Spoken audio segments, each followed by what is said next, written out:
पांडव पुराण का 6वां दिवस प्रारंभ करते हैं। जैन पुराणों की मंगल में गाथा गाते हैं, 5 पांडवों की मंगल में नो जी मंगल जैन पुराणिया षड्यंत्र प्रारंभ किया था और वे समझ रहे थे कि 5 पांडव तो जल गए कि पांडव कुमार माता कुंती के साथ में अनेक राजाओं की कन्याओं के साथ युधिष्ठिर का विवाह हुआ। आगे बढ़ते हुए पहुंच गए थे एक जंगल में। कल कहाँ छोड़ के गए थे? बोलो। एक पिशाच के वृक्ष के नीचे आधी रात को युधिष्ठिर थे और भीमसेन थे। युधिष्ठिर सोए हुए थे, प्यास के कारण मूर्छा सी आ गई थी। इधर वो पिशाच विचारने लगा, मेरे आतंक के कारण इस जंगल में कोई कदम नहीं रख पाता है और ये मेरे ही स्थान पर बैठे। तब वो ललकारने लगा, तुम्हें मौत का डर नहीं है क्या? भीमसेन बैठे थे शुद्ध चिद्रूप, हम ज्ञानानंद स्वरूप, अपने भगवंतों की आराम बैठे। क्यों तुम सुनते नहीं हो क्या कि तुम पहले बोल लो? अच्छे जितना तुम्हें बाजे बजाना है बजा लो। रे कर में अपने ठाटू प्रतिकूलताओं का विभय निरपेक्ष ज्ञाता रूप। बच्चे बैठते नहीं, डरा नहीं करो। जो डरते हैं उनको डराते हैं, जो चिढ़ते हैं उन्हें चिढ़ाते हैं। वैसे तो अधिकतर कल्पना के देव बना रखे हैं और कोई एक आध दिखाई भी देंगे तो वे कौतूहली होते हैं। अगर तुम उनके दास बन गए तो वे दास बना लेंगे। आराम से बैठे पंच परमेष्टि का ध्यान करते हुए। तब क्या होता है भाई? देव ने क्या किया? भीम भयानक रूप धरे भीम के निकट आया दिखाते हैं, 5 पांडव की मंगल में कथा सुनाते हैं।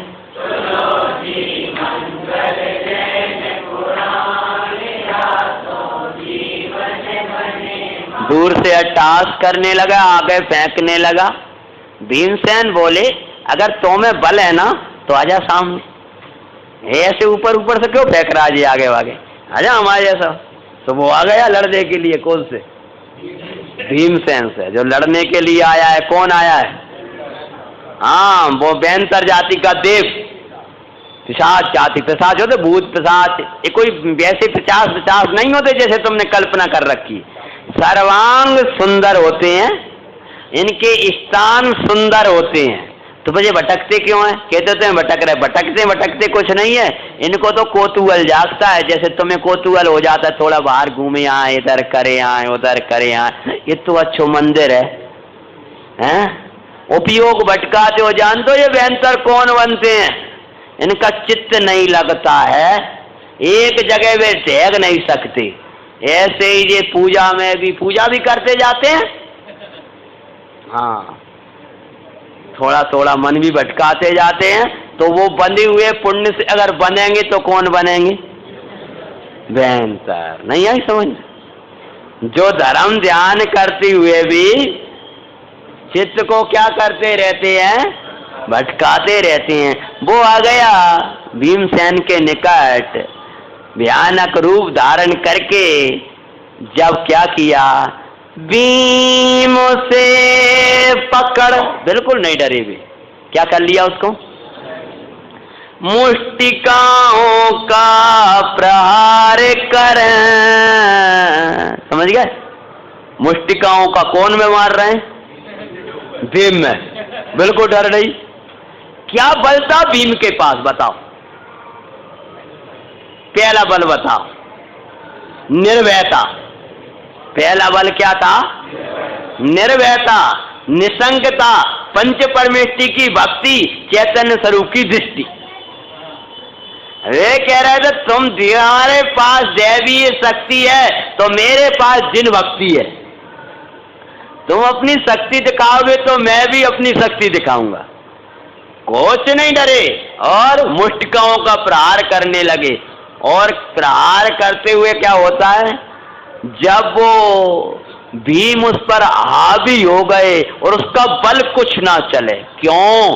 इतना बलशाली जिसके लिए ऐसा कहा भूमंडल पलट दे अगर, लेकिन भीम को क्यों नहीं पलट पा रहे? पुण्यशाली के आगे कौन क्या करे? जिसके अगर चित्त पंच परमेष्टि से हटे तब तो कार्य कर पाए। कुछ नहीं, ऊपर हावी हो गए भीम और उसकी मुष्टिकाओं के प्रहार से उसने उपयोग लगाया। ये है कौन? अरे ये तो तद्भव मोक्षगामी महापुरुष, बड़े बलशाली हैं। मुझे धिक्कार है जो ऐसे धर्मात्मा मेरे आंगन पधारे और मैं इनका स्वागत ना कर सका है। और जैसी समझे महापुरुष भय चरणन माई गिरे, जो शुद्धोपयोगी के सन्मुख कर्म हारते हैं। कथा सुनाते हैं सुनो जी,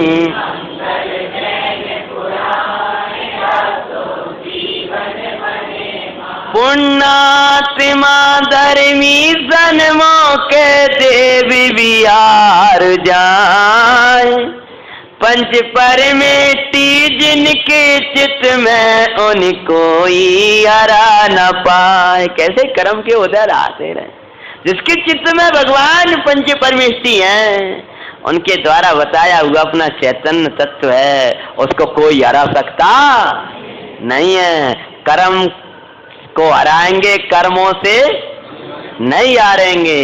डरना नहीं किसी से श्री जिनवर कहते हैं, पांच पांडवों की मंगलमय कथा सुनाते हैं।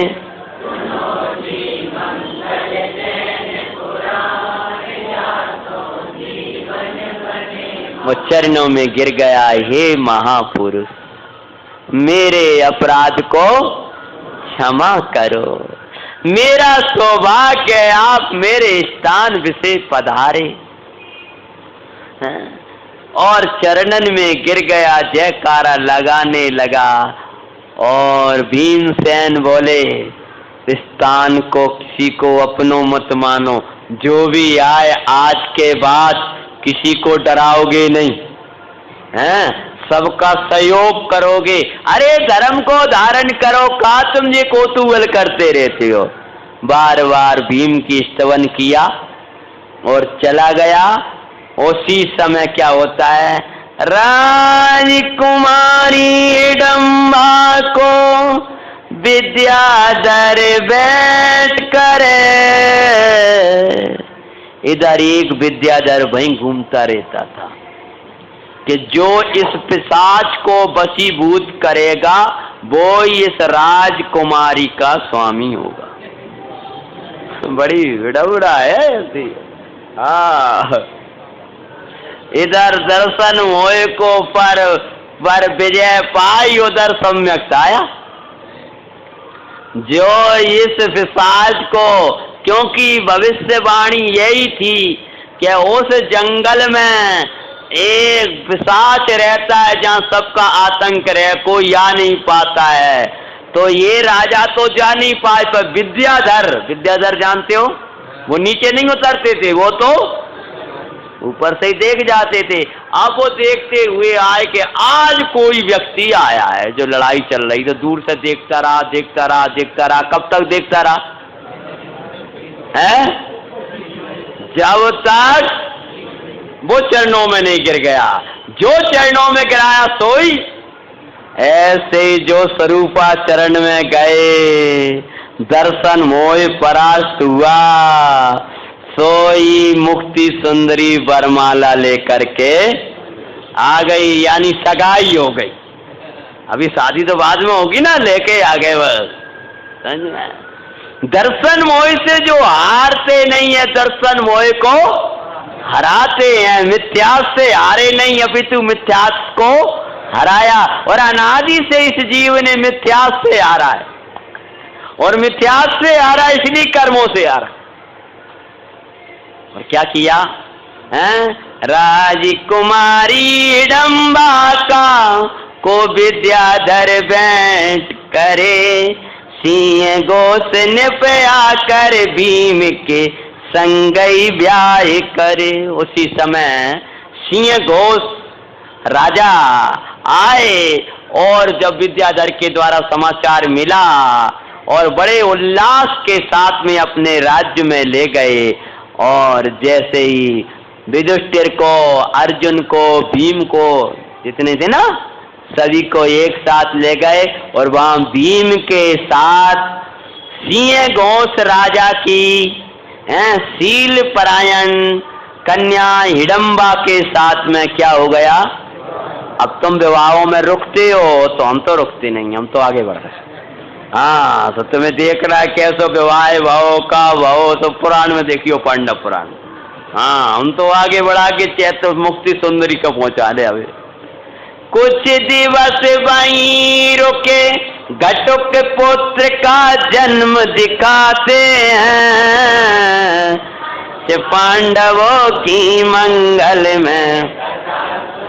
वहीं पर रुके हैं, और भीम के एक पुत्र का जन्म हुआ जिसका नाम था घटुक, और उनकी राजकुमारी का नाम था हिडम्बा। ये राक्षसनी नहीं थी, ये घटोत्कच बच्चे कछु नहीं था, ये अच्छा सुंदर राजकुमार था, और वो राजकुमारी थी। नहीं आया? जो कुछ कल्पना करती है ना कि वो एक राक्षसनी थी और एक राक्षस था, ऐसा कोई राक्षस होते ही नहीं है। राक्षस जाति के देव होते हैं व्यंतरों में, और वे भी राक्षस जैसी तुमने कल्पना करी है वैसे कोई होते ही नहीं है, वे तो तुम्हारी कल्पना ही के हैं। जैसे संसार में सुख कल्पना ही का है, ऐसी ये तुमने जो कल्पना कर रखी है ऐसी कल्पना ही है। ना तो देवों का ऐसा रूप होता है, ना कोई मनुष्यों में होता है। हाँ, मनुष्यों में जो जिनको देव पूजा का ठिकाना नहीं, गुरु उपासना का ठिकाना नहीं, ना खाने का ना पीने का, उनको राक्षस कह देते हैं। लेकिन राक्षस जैसा कोई रूप होता हो ऐसा नहीं है, क्योंकि अभी राक्षस का प्रसंग फिर आने वाला है। भाई रुके, और रुकने के बाद घटुक नाम का पुत्र उत्पन्न हुआ। फिर महाराज युधिष्ठिर वहां से विदाई लेकर के आगे चले जाते हैं, और बोले आगे जाकर के जब हम राज्य बसाएंगे तब आपकी राजकुमारी को ले जाएंगे। पहुंचे श्रुतपुर, कहाँ पहुंच गए? चले जा रहे हैं पांचों पांडव माता कुंती के साथ में। मुझे जाननी हारे जनाए, भावनाए प्रभु। भाते भाते भाते भाते रास्ता निकल गया, पहुंच गए हैं श्रुतपुर। कहाँ? आप कहाँ पर हो?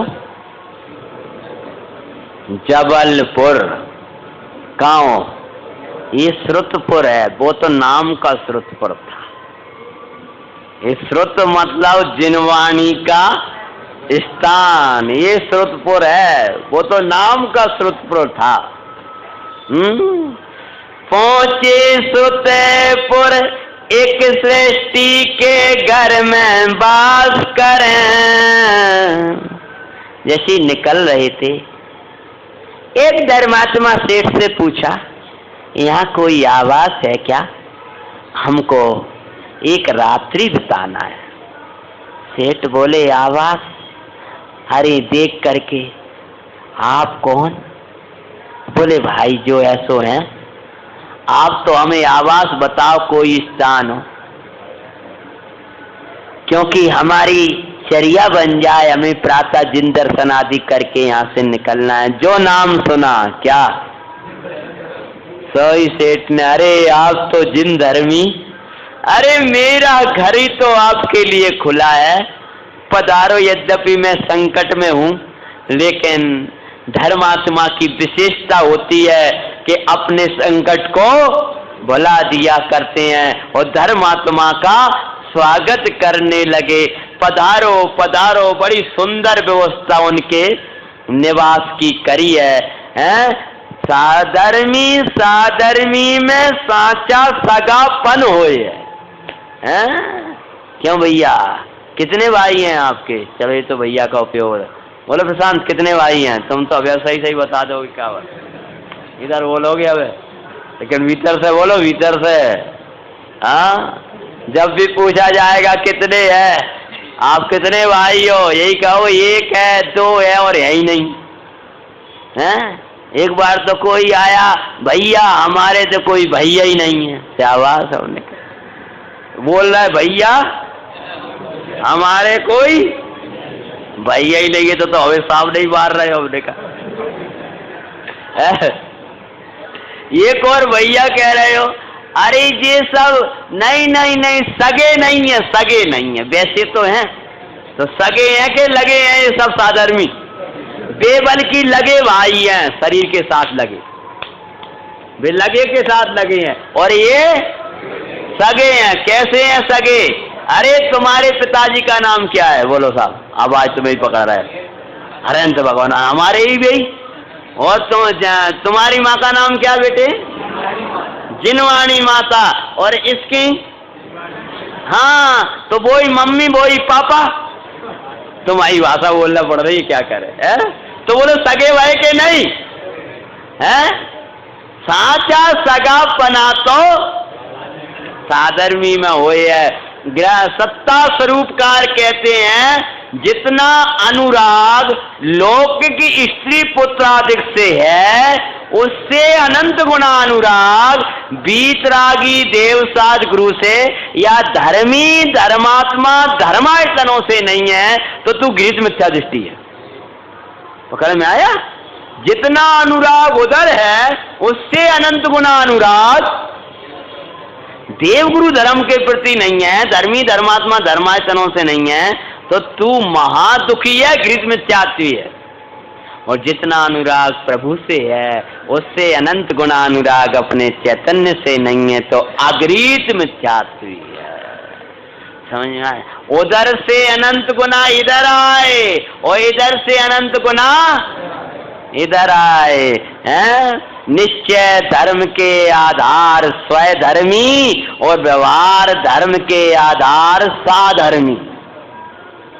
धर्मी के बिना धर्म नहीं होता है, हैं? सुबह ही ले रहे थे हम आपके सामने। अब आप धर्मात्मा धर्मात्मा एक साथ संगठित हो जाओगे तो आप कुरीतियों का दलन कर पाओगे। जब 99 भैया धोती दुपट्टा पहन के आ रहे हैं, तो एक को कुर्ता पजामा में ही पहनने में संकोच लगेगा कि 99 के साथ मैं कैसे चलूंगा। जो देखेगा मेरी ड्रेस कहाँ है, मेरी ड्रेस कहाँ है। अब वो एक ही पहना है और तुम ऐसे ही होगे तो उसको संकोच होगा। इसलिए भली संस्कृति को चलाने के लिए संगठित हो जाना चाहिए। तो बड़ा वात्सल्य उमड़ा और ले गए घर में और ले जा करके वास कराया घर में। परंतु रात्रि बीत रही है, लेकिन घर वालों को निद्रा नहीं आ रही। प्रातः काल हुआ सो तो रुदन प्रारंभ हो गया। घर में रुदन की सुनी आवाज, सबई खेद करें देखे अन्न कदों के धर्मी करुणा से भरते हैं। पंच पांडवों की मंगल में कथा सुनाते हैं, सुनो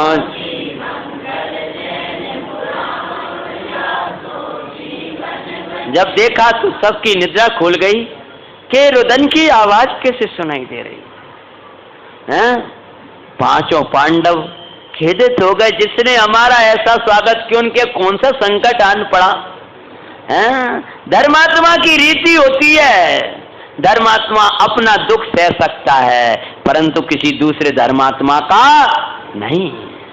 अपना सुख दूजों का दुख बाटे धर्मी जन, काम स्वयं कर से दूजों को दे तत्क्षण। सूत्र बोले थे ना, बासल के ये सूत्रधार जिन धर्म दिपाते हैं। पांच पांडवों की मंगलमय कथा सुनाते हैं, सुनाते जाकर के पहुंचे हैं कि आप क्यों दुखी हो रहे हो। बोले नहीं, आप तो आराम करो, विश्राम करो, थके होगे। हमारा कष्ट का तो अब एक दिन रोना क्या, हमेशा ही रोना है। वहां का सेठ बोला तो युधिष्ठिर आदि पांचों पांडव बोले, अच्छा आपको दुख हो और हम चैन से सो जाएं, धिक्कार हमारे वात्सल्य को। अगर ऐसा नहीं है तो हमारा तो अवात्सल्यपना है। आप सच सच बताओ क्या संकट है। बोले संकट ये है कि मेरे एक ही बेटा है और आज उसका नंबर है। हाँ, बोले क्या नंबर है। क्योंकि बोले यहाँ पर एक नरवक्षी राजा है जिसका नाम है बक। क्या नाम है? जिसके खोटे कार्य के कारणों से लोग मानते हैं असुर, इसलिए मिलकर क्या हो गया। लेकिन बकासुर कोई दांत वाला हो गया, ऐसा कुछ नहीं, समझ गए ना। तो बोले इसकी कहानी क्या है। इसी नगर का राजा था, ये दुष्ट है, क्रूर कसाई है। ये राजा मांसाहारी था। इसका रसोइया एक बार जब वो नहीं मिला तो इसमें शान से तत्काल का मरा हुआ बालक ले गया, तो इसको मनुष्यों का मांस खाने का वैसा बन गया। रोजाना एक एक बच्चा मिलके जाने लगा। तब नगर वासियों ने इसको, उस समय तो दूसरे राजा ने इसको नगर से बाहर कर दिया, लेकिन वहां जाकर के इसका इतना क्रूर वातावरण कि जो भी मिलता बच्चा, मनुष्य जो भी मिलता पकड़ के ले जाता है। और इसका बहुत बड़ा साथियों का ग्रोह है, 4-6 इसके लोग संग रहते हैं। तब नगर वासियों ने विचार किया कि एक एक दिन एक एक घर का एक एक सदस्य जाएगा और आज मेरे बालक का नंबर है, वो मेरा बालक यहाँ से चला जाएगा।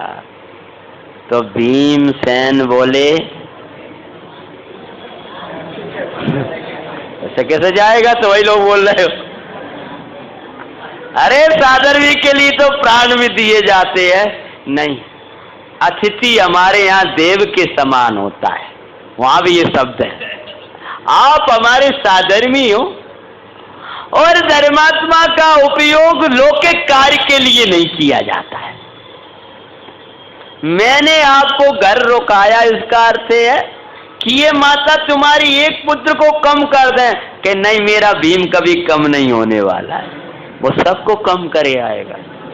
हाँ, बोले मुझे मेरे भीम पर विश्वास है और चिंता नहीं करो, मुनिराज की भविष्यवाणी अनुसार ये इसी भव में मोक्ष जाने वाले। बीच में कैसे कुछ हो जाएगा ना, अन्यथा वादनो ये जिना। और बोले अगर भीम बोले प्राण भी देना पड़े तो हमें चिंता नहीं है साधर्मी के लिए। आज एक बालक की नहीं, हमें पूरे नगर की रक्षा करना है। तत्काल वो आए लेने के लिए। उसके साथी बोले कौन जाएगा? बोले साहब मैं जाऊंगा। देखते ही घबरा गए, क्योंकि वे तो बल था। बोले चलो अब तो ठीक है, और ले गए साथ में। जाकर के क्या हुआ, जैसे ही वो राक्षस आया, जब जिसके सामने देव नहीं टिकते हैं, जिसकी मुष्ट का प्रहार से देव कांप जाते हैं, तो उसके आगे जो सामान्य मनुष्य का ही तो मनुष्य था, डरने लगे तो राक्षस बना दिया था जबरदस्ती का। जिस चैतन्य की दृष्टि के सामने कर्म विलय को प्राप्त हो जाते हैं, तो 9 कर्मों की क्या बात, का गर्मी का सर्दी का, इनने ऐसा कह दिया उनने ऐसा कह दिया। अरे विशाल विशाल कर्म भी जिस भगवान आत्मा की एक समय की दृष्टि के आगे थरथर कांपते हैं, और अंतर मुहूर्त रुक जाए तो भाग जाते हैं, रुक नहीं पाते बेचारे। सत्ता सही है। एक बार कोई भजन पढ़ रहा प्रवचन के बाद में, कर्मों ने ना ही छोड़ा, कर्मों ने ना ही छोड़ा है, और वो पढ़ते पढ़ते प्रवचन कुछ अलग हुआ और भजन कुछ अलग चल रहा था। पारसनाथ स्वामी तद्भव मोक्षगामी, कर्मों ने ना ही छोड़ा, पत्थर तक पढ़ते देखे। तो पंडित जी साहब बोले जी बताओ भैया हो, तीर्थंकर को कर्मों ने नहीं छोड़ा कि तीर्थंकर ने कर्मों को नहीं छोड़ा? जल्दी बताइयो कि भी कर्म ने का करो, कितने गुण हर लाए, लेकिन जब वे अपने में बैठे तब कर्मन को कब हो? बोलो, खुद ही भागे हैं। तो जिस चैतन्य की दृष्टि के आगे कर्म कांपे, तो 9 कर्म की कौन बात। जिस भीम के आगे तुंडिका घबरा गई थी बेचारी है। अभी एक और बना था पीछे प्रसंग, पिशाच जब वो मुष्टिका प्रहारों के सामने वो घबरा गया। 2-3 जगह देवों के साथ युद्ध लड़ाया उधर, एक आध जगह तो आप पुराण में ही देखिए, हमने क्या बहुत युद्ध हो गए, एक आध को कौन कर दिया हमने। हाँ, और वो तो ये कहा लगे गया जाते ही, अच्छा आज तेरी मौत आई है। अब पुराण में तो वैसे ही शब्द मिलते हैं। हाँ, बलिष्ठ व्यक्ति भेजा है, मैं नगर वासियों से बहुत प्रसन्न भया कि नहीं आजा, मैं प्रसन्न करूंगा तुम्हारे लिए। जो आया है तो भीमसेन तो ऐसे खड़े हो गए और वो मारने लगा, उन पर कोई असर नहीं। बोले भैया अब तुमने मार लिया, अब हवा देखो, तुम्हें कर्मों तुमने अनादि से कर लिया ना, जितना कर लिया, अब हमें देखो, हमारी अंतर, तुम्हें तो अनादि हो गया करते करते अपना काम, लेकिन मेरे जीव राजा का कुछ नहीं बिगड़ा।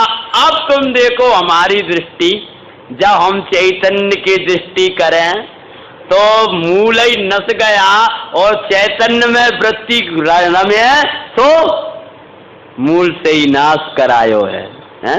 इधर क्या किया, नरवकी राजा गया भीमसेन स्वयं बासलिका दारा, किया योद्धिबा का सोरी संगे अद्भुत बलधारा। किसके साथ लड़ रहे हो करे पराजित, और 1-2 मुष्ट का 2-4 दे, तब तो वो बेचारा बेहोश हो गया। अब उसने बचाओ बचाओ, उसके साथियों को तो ऐसे कर दिया भीमसेन ने, वे तो एक वही में गिर गए, मेरे तो मुष्ट का ही नहीं दी है। बड़ा वैसा बड़ा रोचक वर्णन होता है पुराणों में, जो रहता है ऐसे होता है, हम तो इधर जल्दी बढ़ते हैं। ऐसा किया, 2-4 आए तो ऐसा किया, और उनको 1-2 बार में बेचारा हाँ बचाओ बचाओ चरणों में गिर गया। हो करे परासे चरणों में भीम के गिरते पाते हैं, 5 पांडवों रे पापी मानव पर्याय में पशुओं से भी हीन भया। जब वो चरणों में बचाओ ये बचाओ, वो सत्पुरुषों की विशेषता होती है कि शरणागत आ गया हो फिर उसको सुधारने का प्रयत्न करते हैं। हाँ, क्या करते हैं, उसको वो नहीं मार लगाते, फिर उसके अंदर के पाप को निकालते हैं। मार रहे हैं, बकासुर को मार दिया भीम ने, सही है, हैं, बकासुरपना जो था उसको मार दिया, बकासुर को मारा। तुम कहोगे वे तो कहते बकासुर को मार दिया, अब बकासुर रहेगा कहां? वो तो गिर गया चरणों में आकर के, हैं?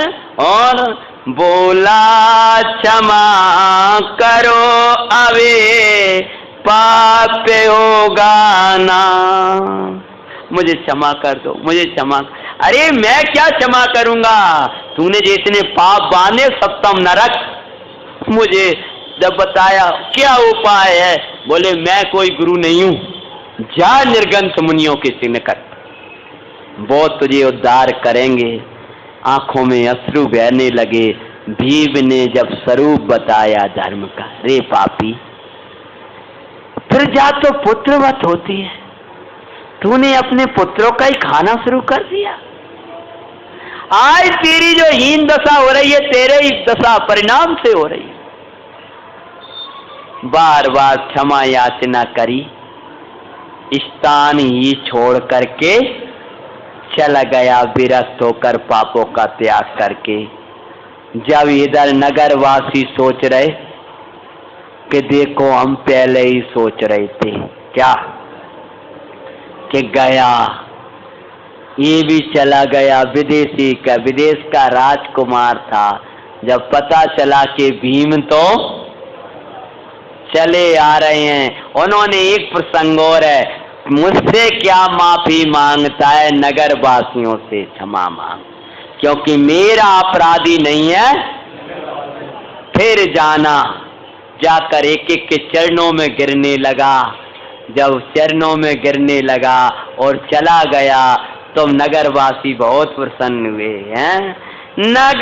नगरवासियों ने भीम का रत्नों से स्वागत किया। क्या किया? रत्न वर्षाए, जैसे सम्यक का प्राप्त, जैसे मिथ्यात का नाश करने वाले को रत्नों से स्वागत होता है। कौन से रत्न? हाँ, सम्यक दर्शन ज्ञान चारित्र है। रत्नों का ढेर बैठ रूप में उनके आगे धरा। वे बैठ गए, पांचों भ्राता और नगरवासी भेंट में क्या ला रहे हैं? रत्न लाते जा रहे हैं, नमस्कार कर रहे हैं, रत्न ला रहे हैं, नमस्कार करते जा रहे हैं, और आखिरी में रत्नों का ढेर लग गया। पांडवों के पास कुछ था, अब क्या करते, क्या करना चाहिए? इतना सब व्यवस्था हो गई तो छोड़ के जाना चाहिए कि ले जाना चाहिए संग? नहीं ने तो कहा लेना पड़ेगा, तो आप इन्हें छोड़ के जाना चाहिए कि संग ले जाना चाहिए? आप होते तो क्या करते, थोड़े तो रख ही लो, नाश्ता पानी के काम में। हाँ, इतना सारा है। तो उनने क्या किया, उस संपत्ति से जिन मंदिर को वो बनवाते हैं, 5 पांडवों की मंदिर में सुनो जी मंगल जैनपुरा। और बोले अच्छा ये रत्न तो हैं, पर यहाँ रत्न कहाँ है? बोले यहाँ मंदिर। बोले एक उधर है। अरे बहुत दूर पड़ता है। अरे जहाँ जिन मंदिर नहीं है वहाँ चैतन्य मंदिर कैसे मिलेगा? कुछ नहीं, मंदिर की तैयारियां करो। और बड़ा विशाल जिन मंदिर बना। जिन मंदिर हमको लागे प्यारा, जिन मंदिर अरे यही है बस प्राण हमारा, जिन मंदिर हमको लागे प्यारा। पंचम काल के वातावरण से बचाने वाला कौन है? यहाँ गए भाई, विदेह में बैठे हो, ये भगवान का साक्षात शरण तुल्य है। खूब लगाया, खूब बड़े भक्ति से विशाल जिन मंदिर की रचना हुई, रत्नमयी जिन बिंब, सबका उल्लास बरत रहा है। और क्या किया? बड़ा विशाल मंदिर बनवाने के बाद में कुछ दिवस वहीं रुके। पुण्य की विभूति पुण्य माई धर्मी करते हैं अर्पित। क्या कहा? पुण्य की विभूति और अपनी विभूति। अब अपनी विभूति कब अच्छी है? आत्मी के विभूति आत्म के लिए करते समर्पित। जो पुण्य की विभूति मिली है वो किसके लिए है? ये शरीर मिला है भगवंतों की सेवा के लिए, ये धन वैभव मिला है इनके लिए। अरे इनके लिए कभी कंजूसी नहीं करना चाहिए। सब कुछ मेरा तन मन धन वचन शक्ति जो कुछ है इन भीतरागी देवता के लिए समर्पित हो जाए। जो मिला है, पहले का उदाहरण याद है, आंख मिली है पीछे वालों पुण्य के उदय से, और जिनराज भगवान के दर्शन मिले महापुण्य के उदय से। कान मिला और जिनवाणी सुनने को मिल रही, हाथ मिले और भगवान के चरण स्पर्श करने को मिले, दान परोपकार आदि कार्य करने को मिले महापुण्य के उदय से। और आंख मिली है पुण्य के उदय से, और मोबाइल में लगा देख बेख ले। बोलो काय का उदय से? उदय से नहीं, परिणाम से। उदय थोड़ी जबरदस्ती कह रहा है तो उससे।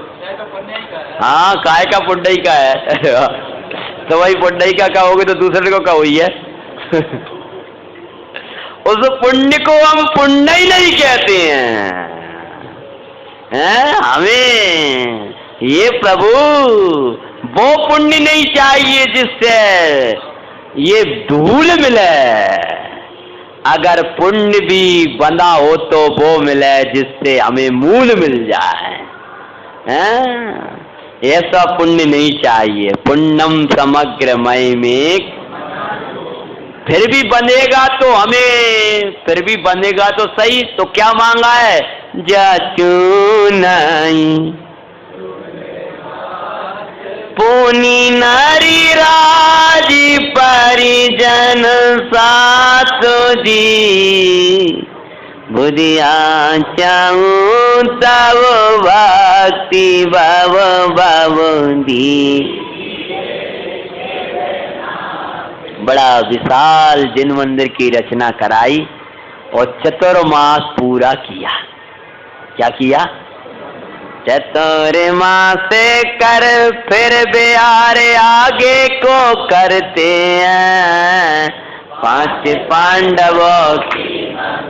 विचार तो करो, अविरत दशा में भी ऐसा संयम व्यवहारिक। क्या हमें तो रात का और उसका कछु ठिकाने ही नहीं रहे हैं। चतुर्दशी कोई हैं कछु ठिकाने नहीं। अविरत दशा में भी बुद्धि पूर्वक जीवों का संचार है, तब तक गए नहीं। 4 महीना वहीं रहे। वैदेश के पुर पहुंचे। कहाँ पहुंच गए? हाँ, ये वैदेशिकपुर सुतपुर से कहाँ आगे पहुंच गए? जानपति वृष ध्वज राज्य करे। अब एक जगह रुके, बोले अब किसी के घर पर नहीं रुकेंगे, अपन जंगल के बाहर ही रुके हैं एक स्थान पर जाकर के। किससे शरण ले, किधर जाए, तो वहीं रुके।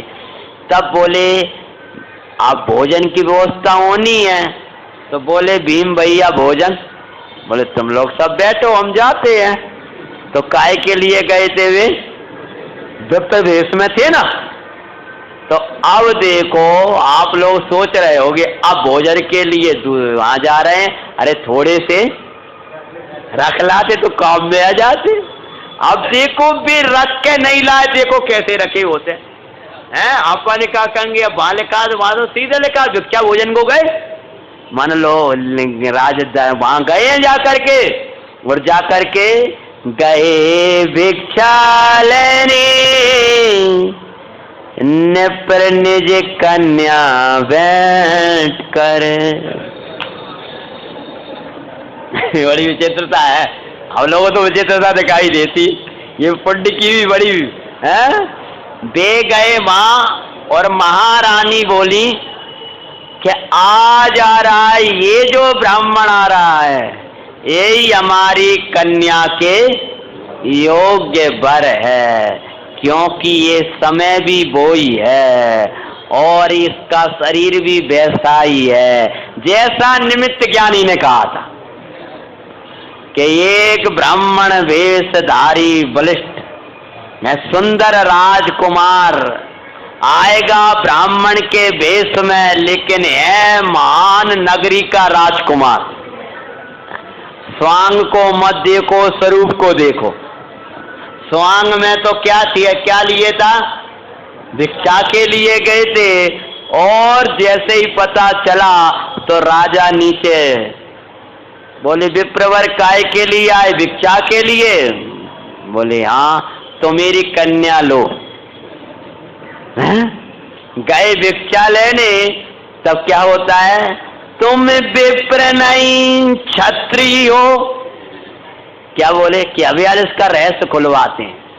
आग्रह सो पूछते हैं, निमित्त ज्ञानी की बात अन्यथा नहीं हो सकती। विप्र वेश में होगा, क्षत्रिय होगा, तुम क्षत्रिय राजकुमार हो, सत्य सत्य बोलो। भीमसेन बोले भाई जो दिख रहा है उसको देख लो ना।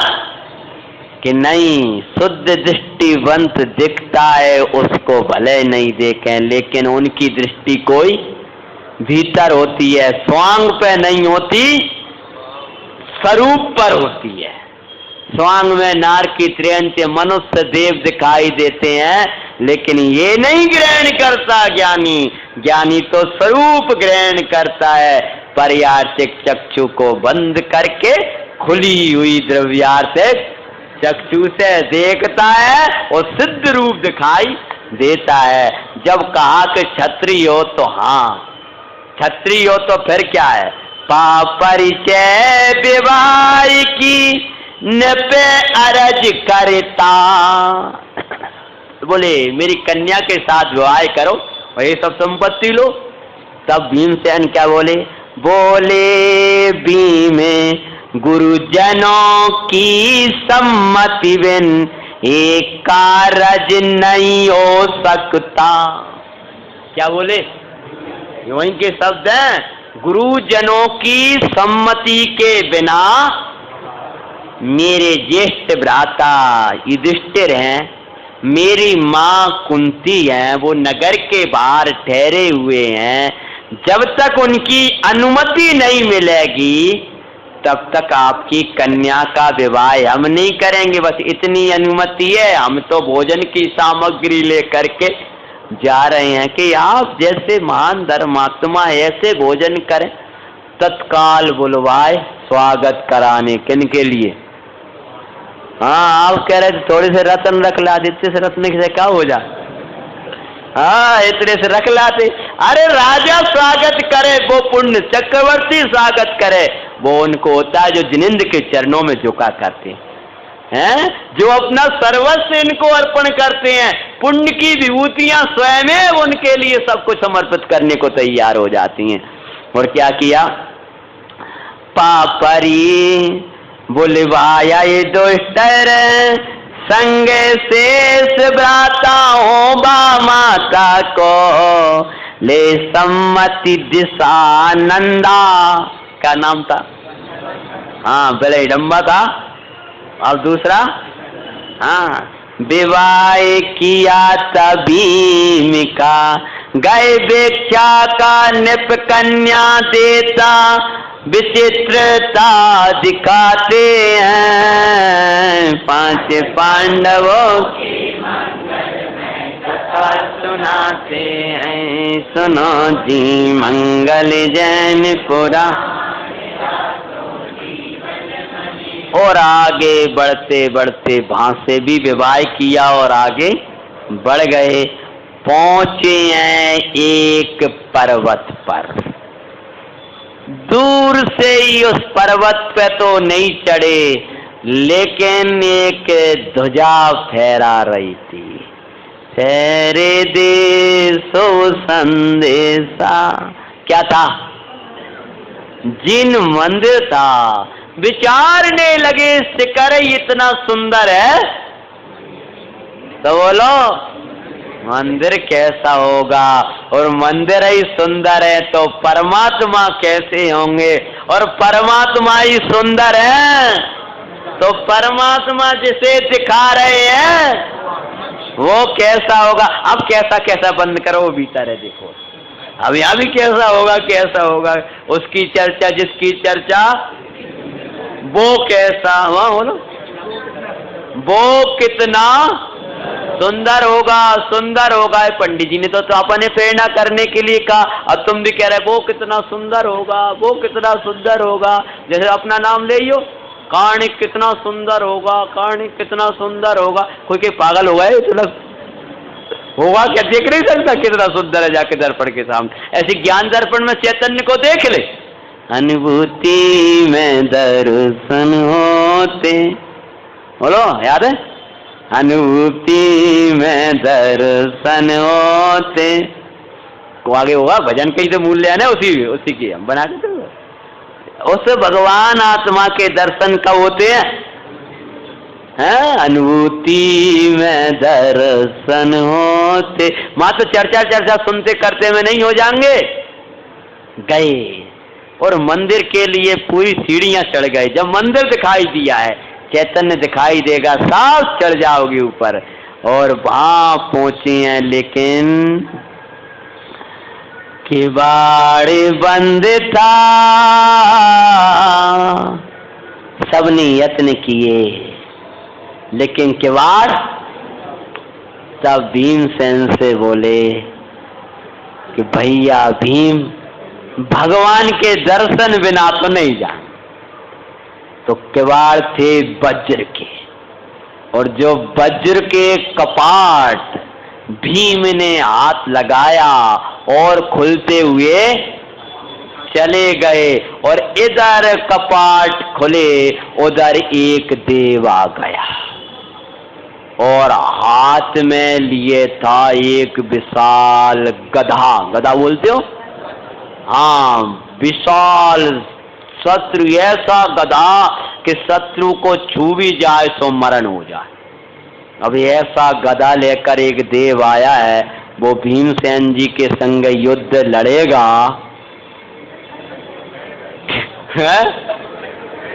कि भेंट देगा।